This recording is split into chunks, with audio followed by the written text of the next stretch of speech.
हालत में ये जितने मैं बता रहा हूँ फैसले सब सरकारी तौर पे छपे हुए हैं, पीएलडी में, पीएलजे में, सुप्रीम कोर्ट, हाई कोर्ट, वफाकी शरी अदालत के तारीखी फैसलों के सरकारी रिकॉर्ड में छपे हुए हैं, किताबों में भी हैं।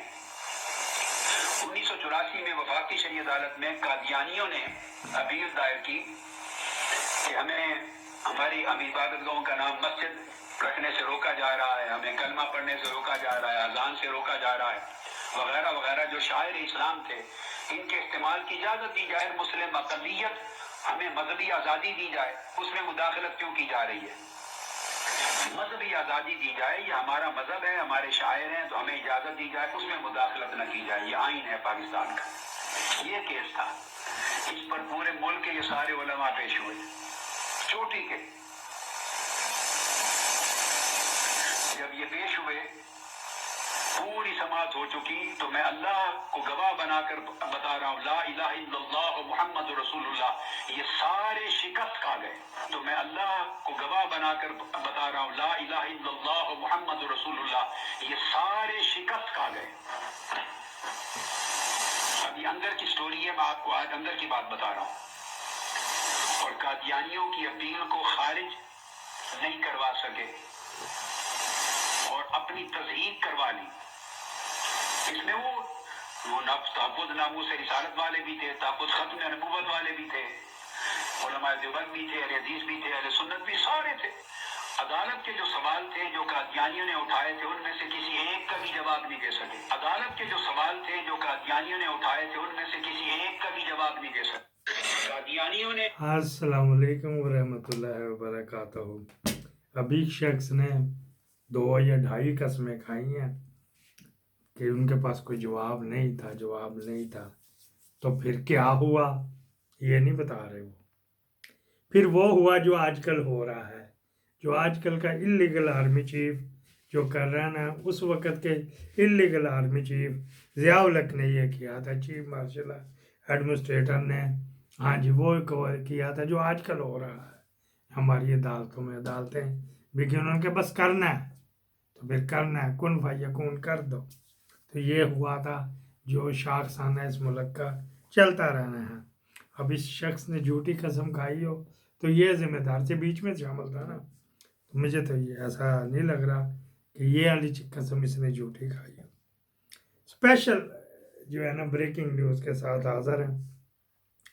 वो शाहिद करीम साहब जो जज है ना, शाहिद करीम के शायर बहरहाल है, शाहिद जमील खान, उन्होंने इंटरव्यू दिया। वो एक चुप्पी एमबीए की नाम जान के बिगाड़ रहा हूँ कि वो हमेशा इसके खिलाफ, उसके मुंह से एक लफ्ज़ भी कभी इसके फेवर में नहीं निकला। ये इतना ही बुरा था, 100% बुरा था। नवाज शरीफ के मुखालिफ एक लफ्ज़ नहीं आया। नवाज शरीफ 100% अच्छा था। तो इस वजह से उसकी मैं नकलें उतारता हूँ, उसको बुरा भला कहता हूँ, उसको भाड़ू कहता हूँ, उसको दल्ला कहता हूँ, शोरवा कहता हूँ। और वो पता नहीं उसके घर कोई चढ़ गया उसकी माँ के, तो उसने आज़ाद सैयद लिख लिया। उसके साथ इंटरव्यू था, पूरे पार के साथ करूँगा जो नजायज़, मेरे से ज़्यादा इसको कौन कटकाता है। अच्छा जी, उसके साथ जमील खान ने इंटरव्यू किया, शाहिद जमील खान है, उसमें से कई राज अफशा हो रहे हैं। उन्हीं में से एक ब्रेकिंग न्यूज़ निकाल के ला रहा हूँ। पहले से पता था, लेकिन आपका खून पसीने की कमाई, उसका पड़ा हुआ मेरे टॉक शॉक के क्या नाम से मुआफिक, सुन लेना। मैं सुनता नहीं, मैंने सुना क्योंकि उसमें से कई मेरे पास एविडेंस है ना, तो फिर उसको मैं जोड़ के तय दर तय लगा के तो फिर आपके सामने पेश करता हूँ, ताता थैया नहीं जगया। अच्छा जी, फिर क्या हुआ जी कि सरदार शमीम खान, ये 1 जनवरी 1958 में उसकी माँ ने पैदा नहीं किया, 58 में कर दिया। होया था सुबह उन्होंने कहा जी 1 जनवरी लिख दो, होया ये रात के 11 बजे था। कैसा, पहली ब्रेकिंग न्यूज़। दाइयाँ दुइयाँ बस ऐसी ही होती थी ना उस वक्त, गांव में ही हुआ था। इसका मेन सिफारशी था ये तारक जमील खान, डीजी खान के ये रहने वाले, वो भी डीजी खान के रहने वाले, सरदार ऊपर से है गए। 2010 में शहबाज शरीफ के ये केस करता था, तो शहबाज शरीफ ने ही इसको वो जज हाई कोर्ट का बना दिया। ठीक है, बन गया जी। चलो यहाँ पे ऐसे ही हो रहा है। कोई इसने किसको, अकरम पिट्टू जो उसके खिलाफ, उसके बेटे को जज भर्ती किया है जी। वो जो बाबर सत्तार जो उसके खिलाफ था, उसको भर्ती कर लिया। इसने ऐसे भर्ती किए अपने दुश्मन। अच्छा जी, फिर क्या, शीरी मज़ारी की भी बात करेंगे। हर तरह के एक खान ने जो ट्वीट किया, उसके अंदर 4 मेरे क्लिप बनने ने, 1 2 3 4 1 2 3 4। अच्छा जी, ये 4 बनने ने, लेकिन इसको मैंने क्या कर लो जी। ये बड़ा हुआ, इसकी बीवी जो है ना, इसको रिटायर होने से कुछ पहले फौत हो गई। अच्छा, इस जैसे के साथ ही थंबनेल पे इसकी फोटो लगी हुई आएगी। अच्छा जी, फौत हो गई, बेचारा अकेला ही था, हाथ नहीं कपड़े धोता था, क्या करता क्या नहीं करता था।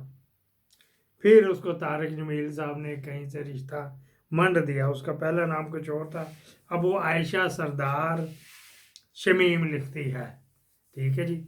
ये जब हो गया 62 साल का, रिटायर हो गया, तो रिटायरमेंट से पहले इसने निकाह कर लिया था।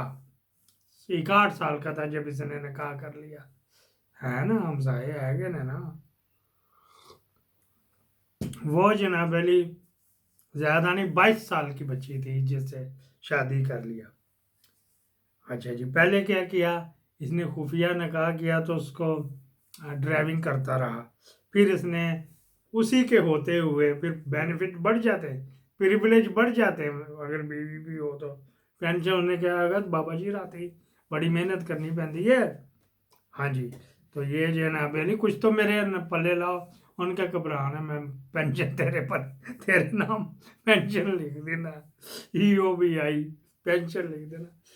तो इसकी सर्विस क्योंकि हो गई थी ज़्यादा, 80% जो सैलरी उस वक्त सैलरी थी ना, उसके 80% इसको मिलेगी, पेंशन मिल रही है। अब वो बाबा जी है ना, सरदार शमीम साहब बलोचिस्तान के चीफ जस्टिस हैं। ये शहबाज शरीफ ने बनाया PDM 1 के दौर में। अच्छा जी, उसकी आंखों का मसला था, यूं करके मेरी भी तरह वो यूं करके देखता था।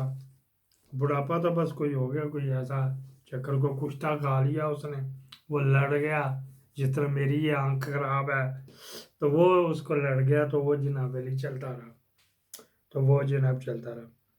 फिर क्या उन्होंने कि इधर भी कराया इलाज, हालांकि मैंने आपको कई दफ़ा क्लिपों में बताया, मेरे वाले साहब